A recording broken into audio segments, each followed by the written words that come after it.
Let's mic news at 7। Congress नेता राहुल गांधी ने कहा है कि भारत की लोकतांत्रिक संस्थाएं सरकार में बैठे लोगों द्वारा हमले की शिकार हो रही हैं। तमिलनाडु में छात्रों से बातचीत के दौरान उन्होंने कहा कि भारत एक लोकतांत्रिक देश है, लेकिन आज हमारी लोकतांत्रिक व्यवस्था पर हमला हो रहा है। ये हमला सरकार चलाने वालों द्वारा किया जा रहा है। वे चुनाव आयोग पर हमला कर रहे हैं, विभिन्न संस्थाओं पर हमला कर रहे हैं और अपनी विचारधारा से असहमत लोगों को धमका रहे हैं। राहुल गांधी ने युवाओं से अपील की कि ऐसे समय में बहादुर और आत्मविश्वासी युवाओं की जरूरत है, जो सवाल पूछने से नहीं डरते। But today, our democratic system is under attack. Democracy is voice. So democracy is the idea that you should have a voice, I should have a voice, all these people should have a voice, all those children in front of us should have a voice. So democracy is what gives India its voice. And I've been saying that our democratic structure is under attack. And so our voice, the voice of our people is under attack. And it is under attack by those in government, by the people who are actually running the government. Karnataka के मुख्यमंत्री सिद्धारमैया ने राहुल गांधी से मुलाकात के बाद कहा कि कर्नाटक कांग्रेस में कोई विवाद नहीं है। मुख्यमंत्री के कार्यकाल पर अंतिम फैसला हाईकमान लेगा। मैसूरू में मीडिया से बातचीत में सिद्धारमैया ने स्पष्ट किया कि राज्य कांग्रेस में कोई आंतरिक कलह या विवाद नहीं है। पार्टी में सब कुछ सामान्य है और एकजुटता बनी हुई है। ಸಚಿವ ಸಂಪುಟ ವಿಸ್ತರಣೆ ಬಗ್ಗೆ ಯಾರು ಡೇಟ್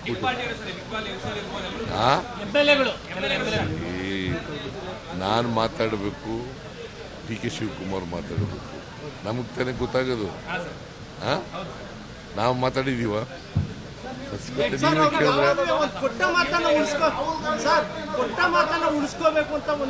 पश्चिम बंगाल की मुख्यमंत्री ममता बनर्जी ने एक बार फिर एसआईआर प्रक्रिया पर हमला बोला है। उन्होंने कोलकाता में एक कार्यक्रम में कहा कि अंत में एक नाम आता है, माइक्रो ऑब्जर्वर हरिदास शॉ, जो भाजपा के पार्टी वर्कर हैं। कुछ नाम काट दिए गए थे। ममता बनर्जी ने आरोप लगाया कि ये प्रक्रिया पक्षपातपूर्ण है और असली मतदाताओं को परेशान करने के लिए इस्तेमाल की जा रही है। ये बयान पश्चिम बंगाल में मतदाता सूची के विशेष संशोधन के बीच आया है, जहां टीएमसी और चुनाव आयोग के बीच विवाद जारी है।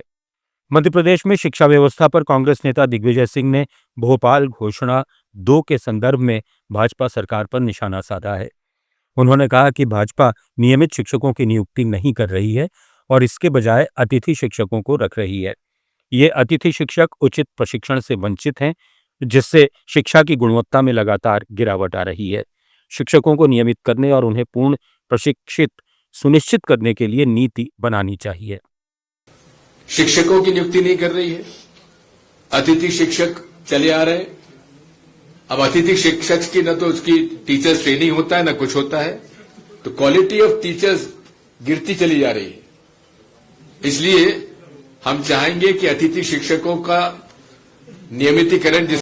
उत्तर प्रदेश में लखनऊ की किंग जॉर्ज मेडिकल यूनिवर्सिटी में लव जिहाद, यौन शोषण और धर्मांतरण के आरोपों की जांच अब स्पेशल टास्क फोर्स को सौंप दी गई है।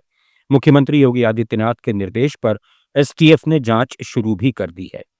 साथ ही केजीएमयू प्रशासन की ओर से गठित आंतरिक जांच समिति को भंग कर दिया गया है। वहीं मुख्यमंत्री ने गोरखपुर महोत्सव को भी संबोधित किया।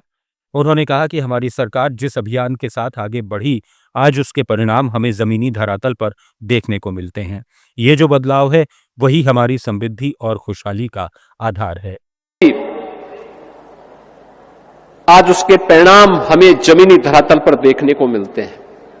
कोई व्यक्ति 8 वर्ष 10 वर्ष पहले गोरखपुर आया होगा, आज आएगा, वो पहचान नहीं पाएगा। ये परिवर्तन आज आपको गोरखपुर के अंदर देखने को मिलता होगा। और ये केवल गोरखपुर का नहीं, आप अयोध्या जाएंगे, अयोध्या में भी आपको यही परिवर्तन देखने को मिलेगा। जो व्यक्ति 8 साल 10 साल पहले अयोध्या गया होगा। न्यूज एट 7 में फिलहाल इतना ही। बने रहिए लेट्स माइक के साथ। आप सुन रहे थे let's mic more than radio. Follow कीजिए हमें हमारे सोशल मीडिया प्लेटफॉर्म्स पर। आप सुन रहे थे